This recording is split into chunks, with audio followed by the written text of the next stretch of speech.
त्रिभुज ट्रायंगल, इसको हम बोलते हैं तीन लंब से घिरे आकृति को त्रिभुज कहते हैं। त्रिभुज में तीन भुजाएं होते हैं, तीन कोण होते हैं और तीन शीर्ष होते हैं। त्रिभुज के तीनों कोणों का योग हमेशा 180 डिग्री होता है। त्रिभुज कोण के आधार पर तीन प्रकार के होते हैं। पहला हो गया न्यून कोण त्रिभुज, जो 90 डिग्री से छोटा हो, प्रत्येक कोण 90 डिग्री से छोटा हो, उसे हम बोलते हैं न्यून कोण त्रिभुज। दूसरा है समकोण त्रिभुज, वह त्रिभुज जिसकी एक कोण 90 डिग्री हो और दो कोण न्यून कोण हो, उसे बोलते हैं समकोण त्रिभुज। तीसरा है अधिक कोण त्रिभुज, वैसे त्रिभुज जिसका एक कोण 90 डिग्री से बड़ा हो और दूसरा जो कोण हो वो दूसरा और तीसरा जो कोण हो न्यून कोण हो, उसे हम कहते हैं अधिक कोण त्रिभुज। ये कोण के आधार पर हो गए। अब भुजा के आधार पर त्रिभुज तीन प्रकार के होते हैं। पहला हो गया समबाहु त्रिभुज, जिसकी सभी भुजाएं आपस में बराबर हो, समबाहु त्रिभुज कहलाता है। समद्विबाहु त्रिभुज, जिसकी दो भुजाएं आपस में बराबर हो, उसे समद्विबाहु त्रिभुज। वैसे त्रिभुज जिसकी कोई भी भुजा आपस में बराबर ना हो, विषमबाहु त्रिभुज कहलाता है। समद्विबाहु त्रिभुज का क्षेत्रफल होता है b/4 √4a² माइनस b² और समबाहु का होता है √3/4 गुने भुजा स्क्वायर।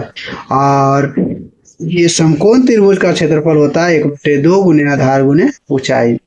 इन सभी नियमों के अनुसार से हम प्रश्नों को, त्रिभुज से संबंधित प्रश्नों को आसानी से हल करते हैं।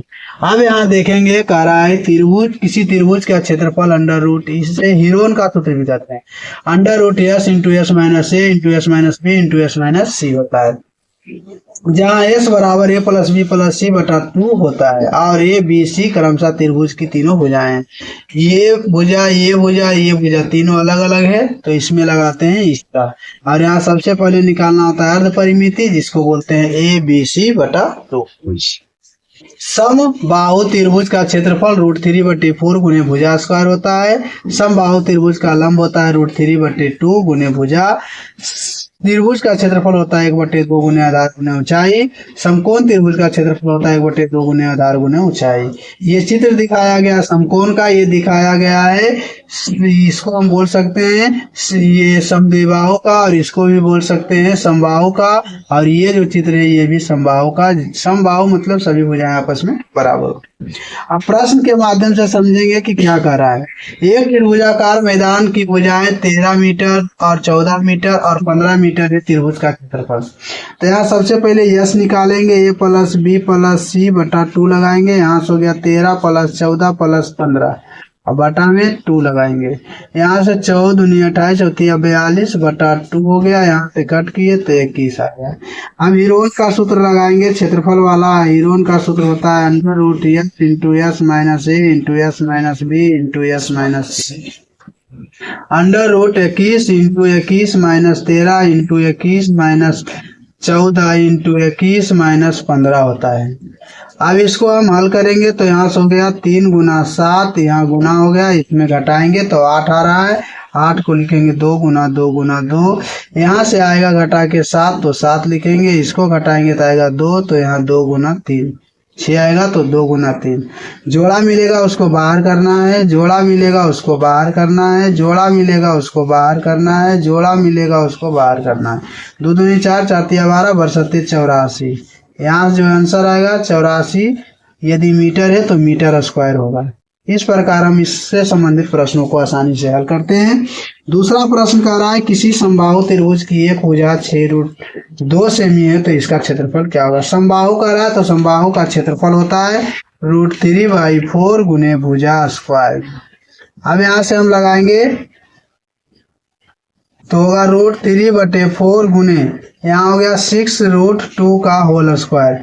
तो यहाँ से हो गया √3/4 गुने 6 × 36 36 दूना 72 का रूट स्क्वायर होगा, तो रूट से रूट खत्म, 72 हो गया। यहाँ से यहाँ काट देंगे, 18 दूनी 36 18 तिया 54 18 चौक 72 18√3 और यहाँ पर आ जाएगा सेंटीमीटर स्क्वायर। इस प्रकार हम इसका क्षेत्रफल ज्ञात करेंगे। तीसरा प्रश्न कह रहा है एक समद्विबाहु त्रिभुजाकार भूखंड का 120 रुपये प्रति वर्ग मीटर की दर से कुल मूल्य 27,000 है। यानी पहले हम क्षेत्रफल निकालेंगे, तो क्षेत्रफल यहाँ से हो जाएगा 27,000 और बटा में 120, इसको कट करेंगे, यहाँ से 12 दूनी 24, यहाँ से कट के आ गया 3 0, 12 दूनी 24, 6 0 5, यानी कि क्षेत्रफल जो आ गया 225 मीटर स्क्वायर आ गया। इसके आधार की लंबाई 25 मीटर हो तो भूखंड के बराबर भुजाओं में प्रत्येक की भुजा। अब यहाँ से क्या होगा, तो यहाँ से लगाएंगे 1/2 गुने क्षेत्रफल बराबर होता है 1/2 गुने आधार गुना ऊंचाई। अब यहाँ से हमको क्षेत्रफल पता है 225 बराबर 1/2 गुना आधार, यहाँ मान लेते हैं 225, ऊंचाई नहीं पता है तो ऊंचाई के लिए यहाँ पर ऊंचाई रख लेंगे। अब यहाँ से लगाएंगे तो यहाँ से दिया हुआ है 25, तो 25 लगाएंगे, यहाँ से 25 नमा 2 25, यहाँ 9 दूनी 18, अर्थात दूसरी बराबर जो भुजा है वो 18 मीटर का है। इस प्रकार इसको हम हल करते हैं। चौथा प्रश्न है, एक समकोण त्रिभुजाकार कपड़े के टुकड़े की एक भुजा 12 मीटर हो तथा सबसे लंबी भुजा 13 मीटर हो तो 5 रुपये प्रति वर्ग मीटर की दर से कपड़े का मूल्य क्या होगा, यानी क्षेत्रफल हमको ज्ञात करना होगा। तो यहाँ से हम सबसे पहले इस प्रकार ज्ञात करेंगे, यहाँ 13 हो गया और यहाँ पर हो गया 12, हमको इसको निकालना है तो यहाँ से निकालेंगे आधार बराबर √13 का स्क्वायर, यानी कर्ण स्क्वायर, यहाँ हम लिख सकते हैं कर्ण स्क्वायर और माइनस में लंब स्क्वायर। तो यहाँ से हो गया आधार बराबर, तो 13 का स्क्वायर माइनस 12 का स्क्वायर √169 माइनस 144 बराबर हो गया √25, 25 के मतलब हो गया 5, ये 5 निकल के आ गया। अब त्रिभुज का क्षेत्रफल होता है 1/2 गुने आधार गुना ऊंचाई, ऊंचाई के मतलब 12, यहाँ से यहाँ कट गया 6, 6 × 25 30 मीटर स्क्वायर। इस प्रकार हम आंसर ज्ञात करते हैं।